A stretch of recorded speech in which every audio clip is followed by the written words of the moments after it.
Coming up this week in work. President Trump appoints a DEI critic to lead America's top workplace civil rights agency. She's already dropping discrimination cases and challenging diversity programs. So what does that mean for fairness at work when the policy framed diversity as anti-merit? Also this week, a 50-year-old manager decided to quiet quit a decade ago. Stopped caring, delegated everything, started saying no. The result is completely unexpected. So is this a cautionary tale or something else entirely? And in Truth or Lie, inspired by Celebrity Traitors UK, can you spot a liar by reading their body language? The fidgeting, the eye contact, the nervous giggle, does any of it actually work? Plus, in this week's workplace surgery, a manager accidentally made their team too dependent. How do you rebuild autonomy when everyone looks to you for the answer?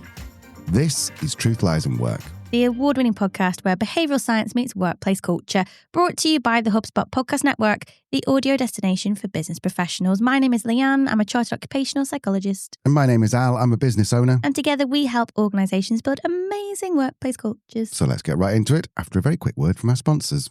Hello. It's Leanne's favourite time of the week. It's also Leanne's birthday week as well. So Leanne's birthday's coming up, which is an exciting time. 40 plus 1. 40 plus 1, yep. Yeah, well, 30 plus 11, if you want to just if you want to do that. 39 plus 2. 39 plus 2. And also, because we live in Mostar, it looks like it's going to be really nice weather. It's going to be sort of like 19, 20 degrees. Bad for November, that is it. Not bad at all. Anyway, back to Leanne's favourite time of the week. It is time for the news roundup. It is. I'll cue that jingle, please. Jingle is being cued. Okay, what have you seen? I suspect it's using the T word. Yes, it is. Water. No, it's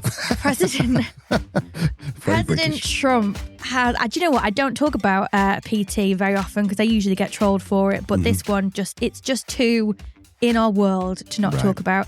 So President Trump has chosen a DEI critic to lead the workplace civil rights agency again. So this is someone who's against DEI. Yeah. And their job is workplace civil rights. Yes. Okay, this is going to end well. Isn't it? Well, what's the RuPaul thing? Let's see how this turns out. So according to the Associated Press. I think they prefer to be called Associated Press, Leanne. The Associated Press President Donald Trump has appointed Andrea Lucas as chair of the Equal Employment Opportunity Commission. That's the country's top agency responsible for enforcing workplace discrimination laws. Now, Andrea isn't new to the EEOC, as it's shortened to. She was first appointed by Trump back in 2020 and has been confirmed for a second 5-year term. But this new promotion does make her one of the most powerful voices on workplace equality in America. It is also been described as one of the clearest signals yet that the administration is moving to dismantle diversity, equity and inclusion programs that became widespread during and after the pandemic. So in her statement, Andrea Lucas said she was honoured to serve and would focus on upholding merit-based, colourblind equality, arguing that many DEI initiatives have gone too far. Of course, there are some critics, including dozens of civil rights groups and democratic lawmakers. They're seeing it very differently. They are accusing her of politicising the agency, rolling back protections for transgender workers, and undermining Congress's original intent for the EEOC. The Associated Press reports also that since stepping in as acting chair, she's dropped lawsuits supporting transgender employees, increased scrutiny on gender identity complaints, and stopped investigating some cases based on disparate impact liability, which is a legal concept used to challenge hiring or pay practices that disadvantage particular demographic groups and minority groups, of course. She's also prioritised a string of religious discrimination cases, including one against the Mayo Clinic for refusing a COVID vaccine exemption. So there you go, Al. The reaction has been predictably quite polarised. The National Women's Law Centre also had a say. They said her appointment has weaponised the agency against hard-working people. Well, on the other side of the argument, conservative groups like the Wisconsin Institute for Law and Liberty have praised her as a champion of equality and race neutrality. Al, thoughts? Why can't we all be nice to each other? Why can't we just all just get on? Right, okay, I can see from... I've said before, I'm not a fan of Trump, but I am a huge fan of the way that he markets himself and the way that he he builds his own personal brand. I think it is incredibly, it's evil in my opinion. Dictator energy. Yes, very much dictator energy, Chairman Trump. But with this, I can see what he's doing. He's basically going, okay, I am really coming down on the idea of this is anti-woke. There are a lot of people behind me. My supporters are anti-woke. So therefore, I will bring this in so everyone goes, God, he's doing a great job. The other thing is, it's just America. We had someone on, in fact, he's coming out, I think this Thursday, is it? LinkedIn guy? Yes. Yes. So coming out this Thursday, and he said there are terrible things going on in America, but the most biggest problem is polarization. Is it's them or us, and this is just more. It's like the whole point of diversity, equity, and inclusion being the key word there, is that there's no them and us, and now this seems like the head of inclusion is going, well, there's definitely a them and us. God, it's exhausting, isn't it? How long have we got left of Trump? Assuming that he doesn't change the constitution and run for president indefinitely. When did he get elected? Oh, I don't know. Was it 2 years ago? Oh, I don't know, but it's gonna be a long 5 years or however long it is. The thing is, right? It's not what this woman stands for, Andrea Lucas, that I have an issue with, because actually, in terms of making decisions, merit-based, looking at things from a point of neutrality. Yes, that's not, I'm not fundamentally disagreeing with that. I think the problem is when we talk about the difference between equality and equity. And Adam Grant talks about this in Hidden Potential, where he says that talent is evenly distributed, opportunity is not. So when you take that into consideration in the context of achievements, what I have achieved as a white middle-class woman growing up in a two-parent stable home is going to be, if I've achieved the same as somebody who has grown up in a very tough economic environment with lots of disruption, lots of discrimination potentially, violence in the home, and achieves the same things that I do by the same age, who has achieved more? Right. Because I've not had to overcome the same challenges that this other person has. So looking at context is so important when we're talking about merit and achievement.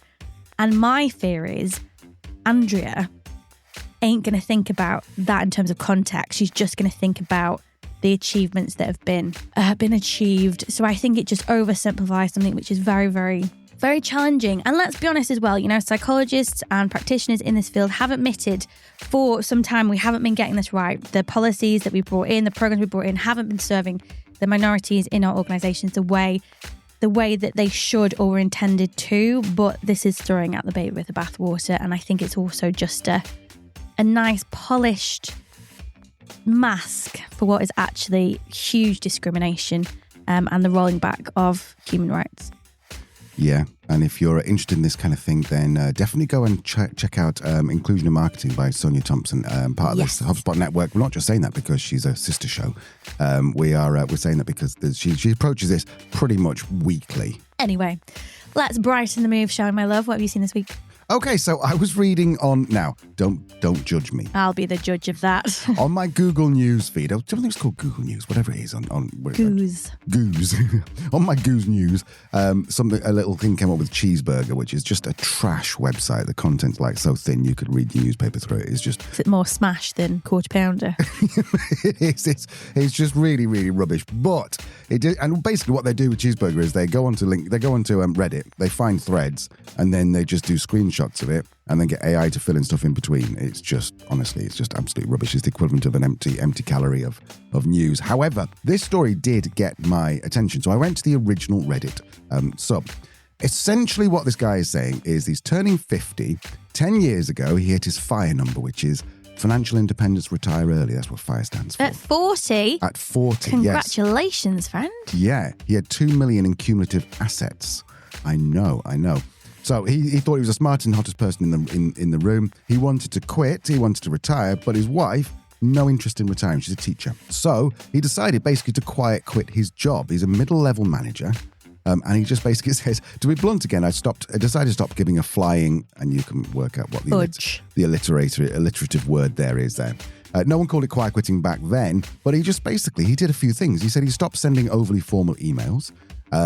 Every time a project team member was run thin, I pushed the timeline aggressively back and hard. He stopped working after hours, he put family first and missed deadlines if he had to, and he discovered that his work life became infinitely easier. So his direct reports started to love him and trust him much more. And basically, he just continued over the next 3 or 4 years just doing this. He was basically just offloading every single task that was given to him to someone else. If he found that someone else was running, like he called it run thin, so someone else was like overloaded, he just went back to the people who were the stakeholders of the project, go, nope, not going to happen. And then if they push back, if the people, the big bosses push back, he'd push back and go, no, it ain't going to happen. People stopped arguing with me after a while and learned to trust me. Life was great and I had completely eliminated stress from my life. I was financially independent. I'm now number 3 or 4 at this company. I've followed this path for 10 years. My net worth is close to the big 10 million.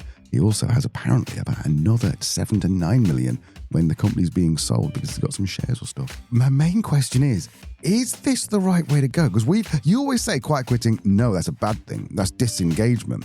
But what this guy, is he doing quiet quitting? What's going on? What was his final summary? Were you going to give me that first? Or I can give you that first, yeah. So he said, my point to this post is I see so many young people, especially who share their stories here, work themselves to an unhealthy amount of stressful jobs, trying to save enough money to buy their freedom. It doesn't have to be like this. You should never give your life, energy, or anything to your job. Focus on the minimum amount of work, getting the stuff done, delegate everything you possibly can, and don't be afraid to say no. Is that a good life lesson for younger people? Broadly speaking, I think yes. I didn't expect you to say that. Really? The thing is, I just want to go back to one thing you said that I think quiet quitting is bad. I don't think quiet quitting is bad. Right. I think quiet quitting is essentially setting healthy boundaries within an organisation that isn't investing in you the same way that you've been investing in them. Do you know what? I think this comes down to what is just really misunderstanding from a lot of people in terms of what management looks like and what success needs to be. Burnout isn't a badge of honour. It doesn't mean that you work yourself to the bone and that the more successful your career is going to be. What this person has done has empowered his people to take on stretch tasks, which is hugely engaging and motivating.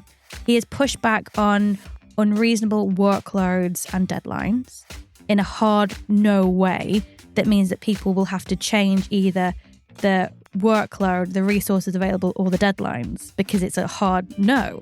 And then he's taken his own world and made it more balanced in terms of spending more time with his friends and family, not thinking that this work is my entire identity and becoming much more balanced in his view, and with that will enjoy high levels of well-being, which then makes us more productive and high-performing at work. It's what we always talk about on this show, but it's such a good example because it shows how we have normalized stress and burnout to such a toxic place that hearing somebody set healthy boundaries, empowering their team, he's interpreting that as I don't give a fudge. And he's saying, this is how outrageous it is that I didn't care and now I'm doing really well at work. It's like, no, that's why you're doing really well at work.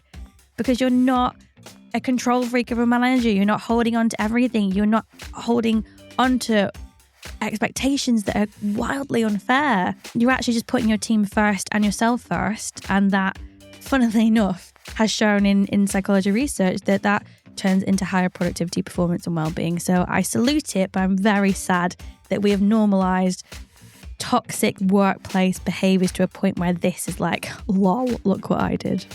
Yeah, that's a really good point. I mean, there's a problem, I think, that there's people like gurus out there who go get rich quick. So do this and you'll make 10K MRR, bro. And they usually got broccoli haircuts and they're on Twitter with them.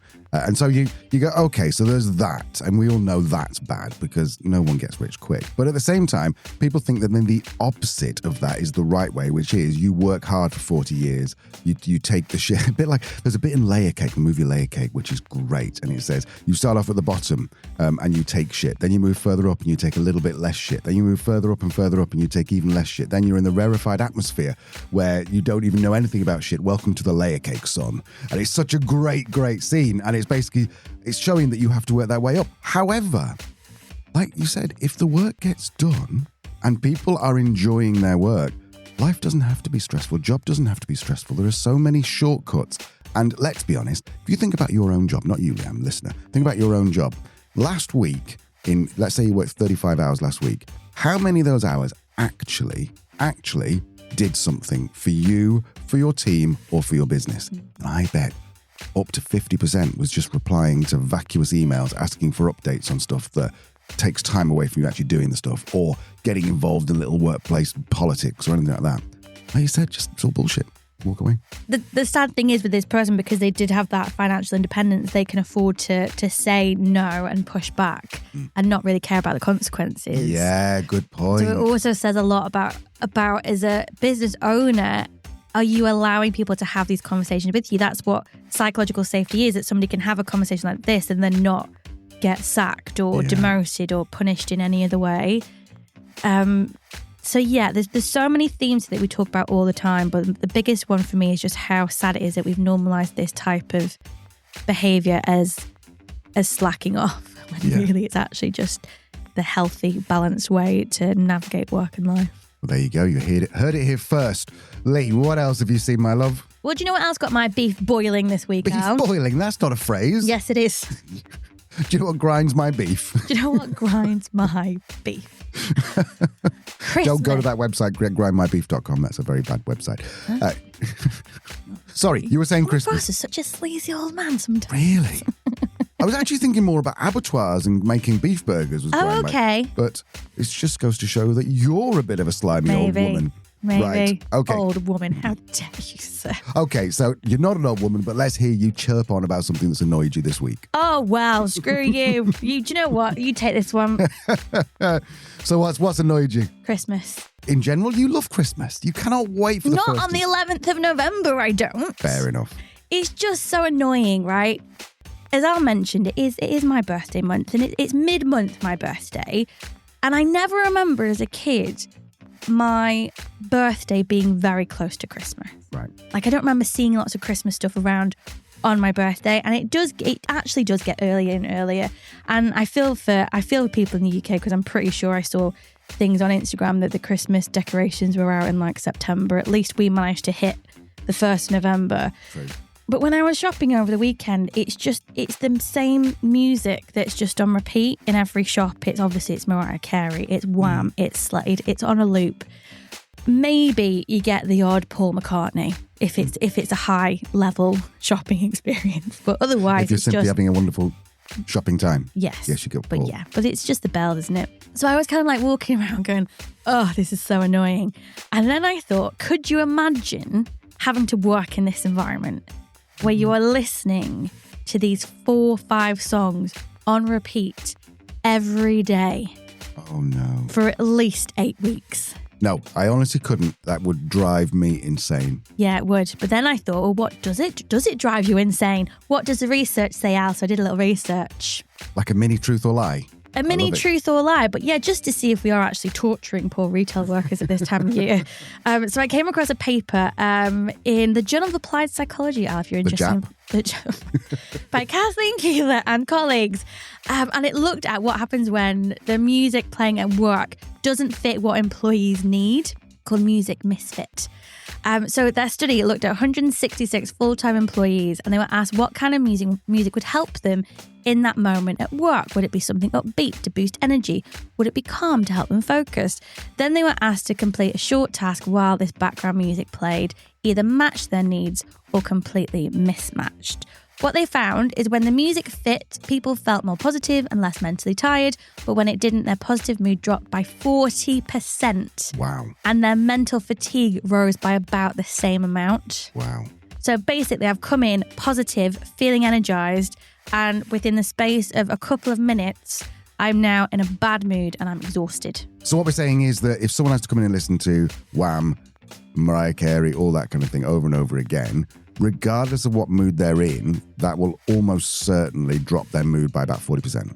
Almost certainly. But then we are then, of course, is this an overgeneralization? Are we taking the findings from a small study and applying it to a much bigger concept? So then I looked a bit more into it and actually found a real-world study that followed 68 retail and hospitality workers across cafes, restaurants and supermarkets for 3 weeks.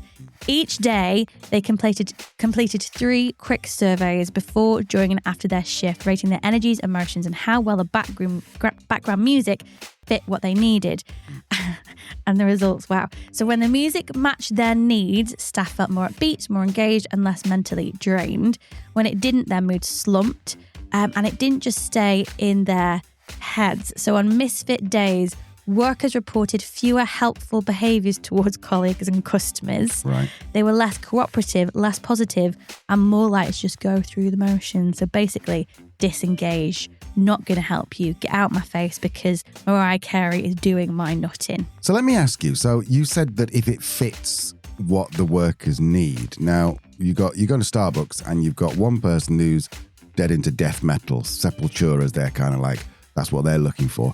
And then you've got someone else who likes a little bit of country music. And there's someone else, that's me, by the way, I like a bit of country music. And then there's someone else who just likes Fleetwood Mac, for example. Well, who doesn't like Fleetwood Mac? But we can't, well, no matter what plays, we can't tickle all those pickles, can we?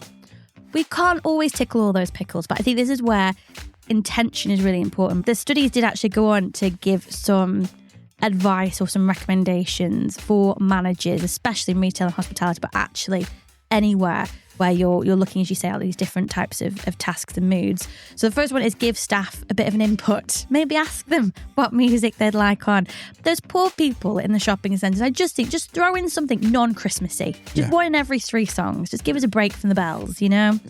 Yeah. The second recommendation was pay attention to volume and tempo. So even the right songs at the wrong intensity can be exhausting. And remember that not everyone processes noise the same way. So if you've got somebody who's particularly sensitive, then rotating roles or giving them quieter spaces could make a difference. So if you're currently working in retail and hospitality, my heart goes out to you. Go and speak to your manager. Maybe suggest that you have a bit of input onto the playlist. Maybe see if there's a way to throw in some slower songs amongst all the jumpiness. And if you do need that quiet space, do have that conversation with your manager so you can find it. It was something that as I said, it was a little bee in my bonnet that I wanted to look into, so I did. But as for Christmas music, it's still November. Behave. There you go. You said something before, break from the bells. I think that's a really good X hashtag. So there you go. So we'll have a break from the bells march on Parliament. That's what we'll do. Actually, no, we can't talk about marches and PT in the same thing. So no, let's leave that. Okay, so moving swiftly on to a break. After the break, we've got Truth or Lie, where we start talking about spotting a lie. Now, if you've not watched all of Celebrity Traitors, I will tell you all about it. I'll tell you how to avoid this in a second, okay? Welcome back. So we've got Truth or Lie, where we talk about can you instinctively spot a lie? And then we've got the world-famous weekly workplace surgery, where I put your questions to Jan. If you've not watched Celebrity Traitors or not finished UK Celebrity Traitors, then I suggest, in fact, I tell you what I'll do. When I'm editing this, I will record the timestamp that you can fast forward to. Yeah, I've just finished editing this and it's minute 26. So fast forward to minute 26 and we should have stopped talking about the winner of the Traitors. We watched it late and we were listening to a Radio 1 on Sounds. And Radio 1, lol, it was Radio 2. Was it Radio 2? Yeah, it was just Scott Mills. Scott Mills on Radio 1 though. Not anymore. Oh my God, I'm so old. Anyway, so Truth or Lie. So this is our weekly myth-busting segment where we take popular psychologically claims. Yeah, that's the way you say it, and ask whether they're true or whether they collapse the moment you look at the evidence. So far we've learned that left brain creativity isn't actually a thing. Maslow never drew a triangle, and yes, that caused some waves, that one, Al. I bet it did. And yes, your vibe does attract your tribe. So we've been binging the Celebrity Traitors UK this week. Oh my goodness. I watched the original Traitors. You didn't, did you? This was your first foray. No, it's my first Traitors experience. Now, loved it. If you don't know anything about this, basic Celebrity Traitors is there's 19 celebrities, or in fact the normal Traitors, 19 people in a room. It's like Wink Merge, if you've ever played that. Everyone gets blindfolded and then 3 people get touched on the shoulder and go, you're traitors. The rest of them they call faithfuls. And the whole point is that at the end of each episode, they try and vote out someone who's a traitor. And then if they get it right, then it's all celebrations. If they get it wrong, then they voted out one of their own. Okay. So every episode, they were convinced they'd decided who the traitor was. Convinced. Up until, I believe, the semi-final, I think was the first time they actually got someone right. Celebrities were saying they were looking at people's body language. They were looking at people avoiding eye contact, people looking to the side, giggling, all that kind of stuff. So the question is, all the behavior that we think is someone lying. Like I've heard, if you look to the left when you're talking, you're creating something. If you look to the right, you're recalling something. Is this true? Which one? The left and right thing? Or is that Start with that. Is that true? No, it's not true. Really? No. Do you know what? When I was a kid, back in 1843, when I was 20, I think I went on quite a few dates trying to impress women, and I was telling them like, oh yeah, that's exactly how you tell someone lying. And they were like, really, Al? Didn't go on a second date. No, I think the recall has been correlated with that in terms of looking up. But yeah, anyway, it was so funny to watch it because they were so convinced, and because as a viewer, you do have this burden of knowledge, so it's hard for you to kind of know exactly who you'd think. But the one that really got me was when, and this spoiler alert, you've been warned, the one person who totally cracked in front of everybody. Mm-hmm. Alan Carr, who couldn't actually get out the words "I am a faithful" without giggling, won the show. Yeah, everyone believed he was a faithful. Everyone and he believed was the last remaining traitor. Yeah. So I think that probably sets us up in terms of what the outcome's going to be here. But let's take a good look, because there are many TV shows that play with this idea, including one that you love, Al. What's it called? Lie to Me with Tim Roth. Which from a psychological point of view is an absolute crock of crap. I can't watch it. However, if you're not a psychologist, it's a good show. It's fun. It's just silly. It's like House, but yeah. So anyway, carry on. The question is, can you tell if someone is lying just by watching their body language? Yes. Well, I mean, there are some reasons why people believe that behavior does reveal deception. Okay. So first of all, let's not take it for granted that lying does require cognitive effort. It's hard. So the theory is that sometimes that effort will leak out. Mm-hmm. So in 2023, a review from 2 psychologists in Norway summarized dozens of modern deception experiments. What do we call that, Al? It's called a longitudinal study, is that right? No, it's called a meta-analysis. Oh, man. but you were close. So these studies use controlled tasks. So basically, participants might watch a staged event or commit a mock theft or complete an interview where half are instructed to lie and half are told to tell the truth. Their responses are recorded, often with very high quality audio video, and then analysed frame by frame and word by word, much like your friend off of your television show. Across these controlled tasks, one pattern consistently appears, and that is that lying is mentally demanding, because liars must create a story, hold the real version in their mind, keep it all consistent, monitor the interviewer's reaction, regulate their face and tone, suppress anything that might look suspicious. And that mental workload does create pressure. And under that pressure, small things can surface. So in terms of this review, it noted slightly longer pauses before answering, a higher vocal pitch, more verbal slips such as hesitations, repeated words or corrections, and stiffer or more contained posture. So these aren't necessarily reliable signals that you can use in the real world, because these people have been put in very specific experimental conditions. But cognitively speaking, yes, they're real. The effort is detectable when we're in controlled lab conditions. The other thing about deception study, which is really interesting, is that these stereotypes are universal. So in 2010, there was a review that summarized research from multiple countries, and it found that almost everyone believes the same thing across cultures, which is very rare in psychology research, usually the main kind of limitation of studies. So across cultures, people believe that liars avoid eye contact, they fidget, they touch their face, they shift nervously, and they suppress their natural expressions. Police officers believed it. Judges believed it, students believed it, customs officers believed it, business leaders believed it, everyone believed it. Universally, this idea feels instinctive. Then the third thing that kind of makes us wonder if maybe we can tell when people are lying is there is a small number of individuals that perform above chance and have been studied. But this study often gets misquoted. So this comes from a psychologist called Paul Ekman, who identified a tiny group of people who perform noticeably above chance at detecting lies. He called them wizards. And he said that these people are, better than chance at finding liars. But when you actually dig into how they do it, they're not looking for stereotypical cues. They're not looking for a lack of eye contact. They're not looking for touching the face. What they do is actually far more analytical. They track story structure. They're looking at whether details align logically. They notice temporal consistency, so that's whether the timeline changes under pressure. They compare emotion and content, so does the emotional tone match the context of the conversation? They spot over control when someone sounds rehearsed rather than lived, and they attend to speech patterns, so those small hesitations or corrections that appear, which we have also seen in lab settings.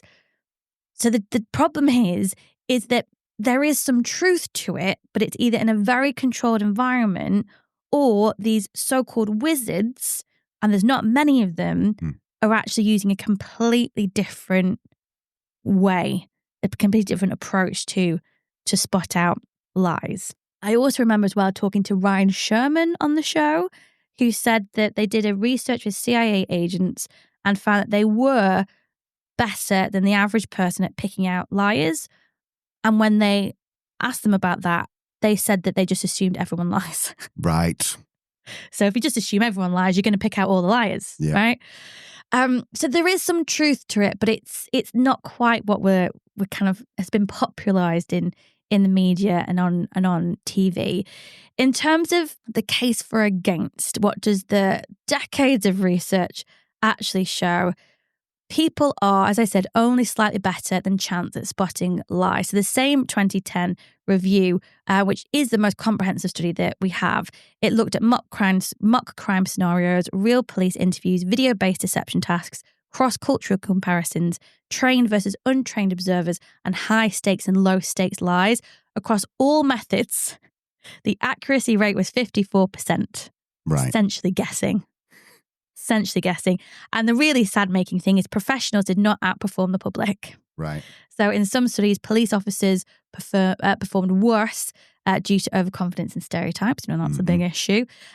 Judges, anyone kind of working in a world where you might think that would be an advantage or they'd have more practice at it, were no better than your average person. So yeah, not great.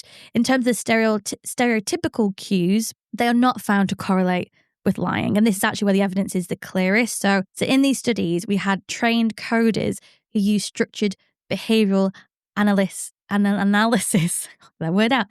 systems, which basically means, right, thank you, I'm getting the thumbs up from Al.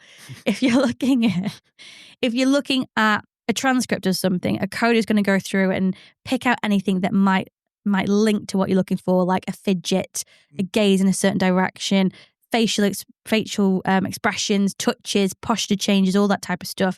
They found no correlation between these types of behaviours and lying.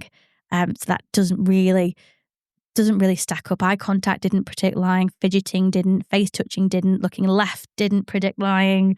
Looking right didn't predict lying. None of it predicted lying. And then finally, in terms of these microexpressions, which I know you're a big fan of, Al, microexpression research often gets cited as the solution because we just need to be a bit more detailed. But the studies are conducted with slowed down video and expert coders who can freeze frames and analyze facial muscle movements. In those scenarios, yes, we might pick out some small clues. But in real-time human interaction, microexpressions are too fast to see. They appear inconsistently. They indicate emotional conflict, not deception, and they cannot reliably distinguish truth from lies. So scientifically interesting, but practically very, very limited. So in terms of, can we use body language to tell if somebody is lying? No. Now, here's a question that did surprise me because I honestly thought you could, but not because I've lied to me, because I know that that's just a bit rubbish. But although you can't decide or can't tell if someone's lying, is it still worthwhile all of us trying to avoid doing those things if we can, because the majority of people across the world believe that is a sign of lying? True. Yeah. True. Yeah. There's an argument there. You're hearing Leanne thinking in real time here. You are. Yes, there is a danger, isn't there, that people are going to think that we're being deceptive because they have this universal belief that's how we pick out a liar. And Traitors was perfect example of that. All these different things that they cited that was just nonsense. The thing is, though, you're still, by doing that and being so conscious about how you're moving, is still going to create that cognitive strain. And it is that strain that sometimes shows or is interpreted as deception. So you're damned if you do and you're damned if you don't, basically. So if you try really hard to do all the opposite of what people think is lying, then it comes back and people are going, they're spending a bit long to, okay, I get it. So basically, just tell the truth. Tell the truth, yeah. I think to summarize it all, because we covered a lot there, but across decades of research, Al, and this is where psychologists get a little bit frustrated with the pop psych world occasionally and the overgeneralizations, decades of research, the stereotypical body language cues do not work in terms of detecting deception. Overall accuracy in terms of people identifying lies is barely above chance. Training does not improve performance. Micro-expressions are not usable in real time, and professionals are no better than the public. The key thing here is in terms of looking into what the person is saying, not necessarily how they're saying it. So that consistency, that clarity, whether the details line up, all that stuff. Behavior won't tell you the truth, but content and questioning might. Love it. Love it. If you've got a question for the Truth or Lie segment, then drop us an email. Check on the show notes. You can find all our details in there. Okay, on to my favourite time of the week, which is the world famous weekly workplace surgery, where I put your questions to Leanne. Leanne is a chartered occupational psychologist. She knows an awful lot. And what she doesn't know, she has friends. Hello, Harry, if you're listening. He's a brand new person who's going to be answering questions soon.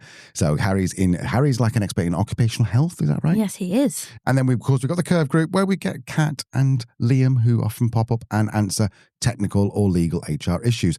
Today, I believe, Leanne, all three of these are answered by you. Is that correct? No, we have one from Harry.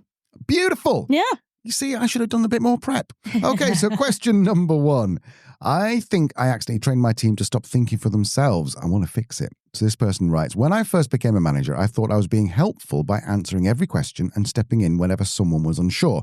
But now I've realized I've created a habit where the team always looks to me before making a decision. Not because they can't make a decision, but because I've made myself the easiest route. Now I'm trying to hand decisions back, but it's hard to know how to shift the dynamic without everyone feeling awkward or unsure.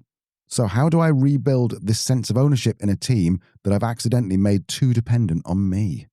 Such a common pickle, isn't it? Particularly for new managers or insecure managers. Or what people would what I've heard them describe themselves as accidental MDs, where they've got a business, they've not had teams before necessarily, and create a culture that is quite dependent on them. It's very, very common. And actually, some cultures you do require people to be more dependent than independent or interdependent. I would suggest to you, as a short, easy answer, go and get some coaching training. Go and get some coaching training, because what this is going to require is curiosity, excellent questions, the ability to help people feel safe emotionally, psychologically, professionally, whilst they're going through this transition. And as you've said, you've got these habits that can be pretty hard to change. So I think for you, go and get some coaching training, whether it be a short course, a full-on coaching course, to really understand how you can coach somebody through making decisions. So rather than you saying, oh, just do this, helping them to come to the answer themselves. And that is going to feel like a lot of effort from your point initially, and probably feels like you're wasting a lot of time initially, but you're going to have to go through this process to help people understand that they are able to work through problems themselves or with your support and come to a decision that you will then sign off, agree with, maybe slightly challenge or tweak.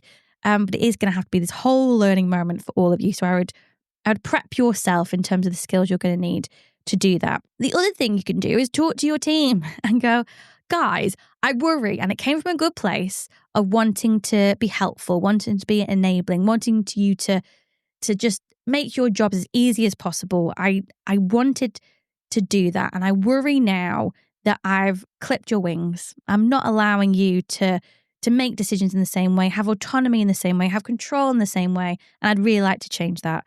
So in terms of work at the minute, where do you think you can handle decisions? Where do you think you don't need my input? Are there areas that you're like, oh, I have to go to Leanne and get it signed off, when really you don't? Let's just have a conversation about decisions that you think you can handle, areas that you don't think you could right now that we can focus on, because I think you've got the capability. I think you've got the talent. It was just me being overbearing, wanting to make sure that you're all okay and had as much help as possible. Have that conversation with people. You might find that people are completely oblivious and are like, oh, right, it would be nice to have a bit more control and autonomy, but it wasn't really on my mind. You might find out that your team are like, thank God, because I feel like I've not been able to breathe for the last 3 months. To have this conversation with people. Again, I would always say try and get a little bit of training around kind of this coaching style of communication, because it's really going to help you out. Do some Googling, listen to some specific podcasts. We did one with Ride the Wave back in the day that talks about the difference between coaching and mentoring, which would be relevant for you as well. But yeah, very typical problem. Not too complicated to unpick, but will take time and will require a lot of consistency and patience from you in terms of handing back this autonomy. But it sounds like your heart was in the right place and you've got a team that are probably on board, because I'm not getting any sense of anyone's annoyed or things are bad. So yeah, have that conversation with your team. And I think it will be easier than you think in terms of the change, but it will require that consistency and patience from you. Yeah, I think what comes through in a lot of these questions is that, and questions overall, any questions like, well, how do I get this to happen without this happening? And the answer is, well, go and speak to them. Yeah. Go and talk to your team. Like, don't just think that you are this magic manager who just comes in on a carpet and goes, I will fix everything, for I am the magic manager. You just go sit down and go, guys, I kind of messed up here a little bit. I think this is what's gone on. What are your thoughts? And people might go, oh, we thought you always wanted every decision to come through you. And it's like, no, I don't want that at all. I was trying to help you. It's like, oh, we were trying to help you. Do you know what I mean? Mm-hmm. So I think that is such a key thing. For anyone who thinks they might be falling into this trap, just check your ego a little bit. And I don't mean that in a horrible way, but just like a lot of people, like especially new managers, want to feel, first of all, feel like they're making a difference. And secondly, feel like they're needed. Mm-hmm. Like we all need to feel like we're needed and wanted. But the best managers are the ones who just let people go, oh, that's fine. That's fine. And if you're a business owner listening that's thinking, that sounds a bit familiar, what I would, again, I think, as you said, Al, a bit of an ego check, because there is an element of wanting to retain control as an MD, an entrepreneurial MD, of not wanting to allow mistakes because of how that might impact relationships with clients or workflow or all of that stuff. And the reality is, until you start to let go and allow people to make mistakes, it's never going to change. You're always going to have a team that's dependent on you, which significantly reduces your ability to grow your business in the way that you want to do. It's that cliche, isn't it, where you're spending too much time in the business so you can't work on the business. But it's true. And it's very hard, and it'll be harder for the MDs than it will be for the managers. But yeah, ego check. Fair play, Al. If you're a founder who's got somewhere between 15 and 75 employees, you've been in business for 5 years and you've got this problem, email me, because we have created something which is just for you. It's exactly what Leanne's just said there, and you are going to love it. Okay, on to question number 2, which is, what is the real role of occupational health? This is interesting. This is from an employer's perspective. I think a lot of occupational health, you'll see questions and they'll be around the employee, but from an employer, what does occupational health do? So this person writes, as a business owner, I've always been a bit unclear on what occupational health is actually for. OH, as they say in the industry. I've tended to see it as a process we go through when we're trying to assess if someone is well enough to do the job, or if they're going to be a risk or a liability. But that feels quite negative and maybe even unfair. Is that how it's supposed to work? Or is OH meant to be something more proactive, something that supports both the employee and the business? This person said, I'd really appreciate some clarity on what it's actually for and how to use it well. Excellent question that I would not be able to answer as well as Harry Kramer. Harry, if regular listeners will remember Harry, he's the CEO of Smart Clinic, which is a really cool organisation, works with schools and businesses around the UK, offering the very best health and wellbeing services, occupational health services, for a very affordable price. So I got in touch with Harry and was like, Harry, could you help us out and answer this question? He went, of course I can. So Harry, over to you. Right. great that as an employer you are even asking that question, because it shows that you're really trying to make sure that you get the most out of occupational health, but it's also showing that you're trying to do right by yourselves as a business and right by the employee, which is great. So well done for even thinking about it. So firstly, the role of occupational health. Well, ultimately we're there to try and advise on the impact of any health condition on somebody's work and their ability to work normally. Now, that has lots of different connotations, and there's lots of situations in which that could be relevant. Ultimately, for you as an employer, it helps to keep you out of court, which is pretty great, obviously. It does that by kind of making sure you stay compliant with things like the Equality Act and the Health and Safety at Work Act, for example. It also ensures that whenever you are making a decision that has any health-related impact, it means that you're gaining independent clinical advice before you do that. Now, I'm going to presume as a business owner, I could be wrong here, but I'm going to presume as a business owner, you're a non-clinical professional. You're not a doctor or a nurse or something like that, which means when somebody does have a medical issue, that is not your area of expertise. In the same way that if I needed to write a contract for something, I would probably ask a lawyer who is trained in doing that. Same goes with medical issues. If somebody has a medical issue and you're looking to maybe make adjustments at work or support them or do something or make a decision on something, then having clinical advice before you do that is prudent, because it's probably not your area of expertise.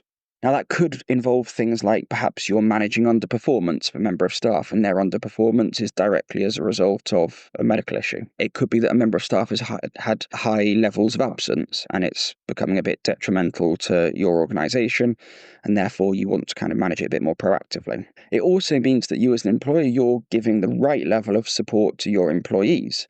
Obviously, most employers want to do what they need to do, and they want to support employees with the things that they can support them on, but there's very little point doing more than you need to, because if you're making adjustments or providing support that simply isn't required, you're wasting your own time and your own money there. So occupational health helps to separate the difference between what an employee wants and what an employee needs, at least from a clinical perspective. So it helps to give you a slightly more evidence when it comes to any decision making that you're going to be doing, whether it's a decision on sort of future employment of an employee, or any adjustments that you're going to grant for them, or any support that you're going to implement for them, or anything like that. I don't think there's anything we can add to that, Liam, because Harry knows his stuff. If you're interested in learning more about occupational health, definitely go and check out Harry's interview with us, his episode, which is probably about 100 episodes ago, I think. Really, really cool guy. And also go to smartclinic.com where you can learn more about that. You'll be hearing more from Harry over the next few weeks. Really, really nice guy. And we're also going to go for lunch with him, I believe, because he's only down the road from Manchester and Wales, isn't he? So. He is. Yeah, we do get some questions around areas that aren't in my wheelhouse, really, in terms of occupational health or very HR-based questions. So that's when we look for experts in our network, like Harry, like our friends at the Curve Group, to give you the very best advice. So yeah, I'll leave all the links, should you want to find more about Harry, in the show notes. Okay, on to question number 3. How do I manage my first remote hire without becoming a micromanager? This is great. I like when people ask questions like, this is about to happen. I want to avoid this. So what do I do? This is kind of cool. I've just hired my first full-time remote employee. They're in Europe. I'm in the US. And I'm excited, but I'm also worried I'm going to end up micromanaging them without meaning to. We only have a few hours overlap each day, and I want to give them autonomy, but also need visibility on how time is being spent across client projects. We stay on budget. Be careful, be careful. What systems and habits can I put in place to keep us aligned and accountable without undermining trust or making remote work feel restrictive? Lee, I have thoughts, but I want to hear yours first. I think I agree, Al, that I'm loving the awareness, the conscientiousness of what the risk might be, and potentially some clues about the type of person you are if you're already worried about this. What always makes me smile when people talk about managing remote employees, I'm like, what do you do with your in-office employees? Do you sit next to them all day and just watch them work? Do you know what I mean, though? I mean, if anyone doesn't know, I've spent a lot of my time managing remote teams. The last 10 years managing remote teams, recruiting them, training them, engaging them, managing them. It's the same as managing any other team. It requires the same ingredients. You need really clear job roles and responsibilities. What is this person's job? What does great performance look like? How will those outcomes be measured? And that person needs to have a very clear understanding of that. In terms of the idea of this overlap each day, I get that, and that is hard. I've managed people all over the world, including Australia, where that overlap is minimal. Yes. The key is, what do you want to achieve, if anything, in that overlap? You don't have to check in every day with somebody who's remote if you're good. I tended to over Slack, because you've got that asynchronous communication, having like, hi, how are you going? Did you have a good day? Blah, blah, blah. Or I'd ask certain team members that I was working closely with to give a handover. So if we're working on a specific project, this has been done, this needs picking up. I struggled with this bit. Can you take a look for me? Just having those handovers were useful. Or if you do need to have more detailed conversations, making sure that they're planned and booked in advance during this overlap. Even if you end up not needing them, the time there is allocated. Then in terms of the being able to have visibility of how time is being spent. That's what I wanted to talk about. This is tricky, but I have managed remote teams where we have also needed this visibility to manage workloads in a way that's fair and to make sure that we were charging projects correctly in terms of how long they were taking. We use Toggle, which is basically a time tracking app where you start a stopwatch, you stop it again once you finish a task, and then you write in what it was that you were doing. But it wasn't micro level detail. It was, I spent X amount of time working on this client project. I spent X amount of time working on this client project, not the ins and outs specifics of what I was doing during that time, because that will be the thing that feels like micromanagement. That'll be the thing that will undermine trust. If you've got that high level data, then you have that conversation. If that time looks a bit too high with a particular client, you actually have a conversation and you say, what were you doing during that time? Was there something that's particularly challenging? Bearing in mind as well that as this new person starts, things are going to take them longer. And as they get more familiar with the clients, the business, the work, their time is going to go down significantly.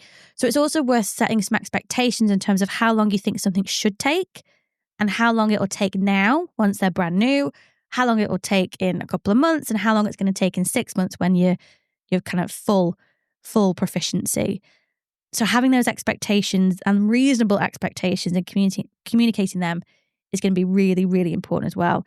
So 3 general rules in terms of that. So the only different thing from managing an in-person team is just being really overly clear in terms of what this person's role is and what good looks like. Being very organized in terms of your communication when you've got this overlap each day. And if you are going to use a tracking system, keeping it very high level and then having actual conversations in a way that this person understands this isn't about you taking too long to do it or wasting time. This is about us making sure that your workload is manageable and we're charging client projects appropriately is gonna be helpful. Otherwise, everything else is the same. Yeah, and I just want to talk quickly about this line. I also need visibility on how time is being spent. Yes, I totally understand that if you are charging by the hour, then of course you need to make a profit on that. And then if you charge for 1 hour, it takes someone 2 hours, you could potentially erode your profit. Totally understand that. First of all, I would counsel you to move away from the hourly rate. I don't think that's a very good way to build a business, in my opinion. But secondly, yeah, like Leanne says, just be careful. Manage by outcomes, really, if you possibly can. Just putting that toggle in place and saying, oh, I just want to see that you haven't got too much, you're not spending too much time on something. For a new employee, they'd go, yeah, as we used to say at school, chinny raccoon or chinny raccoon or whatever it was. We'd be like, yeah, whatever, I don't believe you. And I think the new employee is going to think this is just to track my time, and they're going to be more, I think they're going to be really aware of this toggle because they're not, the trust isn't there because you don't know them yet. You don't, but I think this is where you give people an idea. So, for example, we'd expect this project to take you 5 hours. In your first 3 months, it's probably going to take you 10. Right. And that's fine. That's okay. It's just going to take you that long while you get used to it. We'd expect to see that gradually shift down over time. And I'd have these conversations with people who that reduction in time wouldn't necessarily go down as quickly as we'd expect. So we'd talk about the areas of the project that they were spending a long time on, things that they were struggling with. So that we'd inject a little bit of training around that, or we'd adjust some expectations in terms of what good looks like on that, or kind of the level of detail that's required at this point of the project. It's as much a training exercise as it is a way of understanding how time is spent. So I think it's done with the right intentions, clear expectations, and as part of a bigger training and development exercise. I think that trust will be built. Yeah, totally agree. Okay, great. Thank you very much, Leanne. If you have a question you want to put to Leanne, then all the details are in the show notes. We will see you on Thursday with a great episode, which we've not yet come up with the title of, but it's going to be around basically how not to be a douchebag on LinkedIn. Yeah, with probably one of the most famous people on LinkedIn. Yes, we're not going to tell you who it is because he's just a great guy. Very powerful. Very powerful. It's a very powerful conversation. There you go. So we'll see you on Thursday for that. We'll see you next week for more This Week in Work. In the meantime, as Leanne always says, if this is your first time, please subscribe, leave us a review. That would be nice. We like reviews here. And we will see you soon. If you've been here before, then thank you so much for coming back and putting your trust in the Truth Lies in Work podcast. Goodbye. Bye. Bye-bye. Love you. Bye. Bye.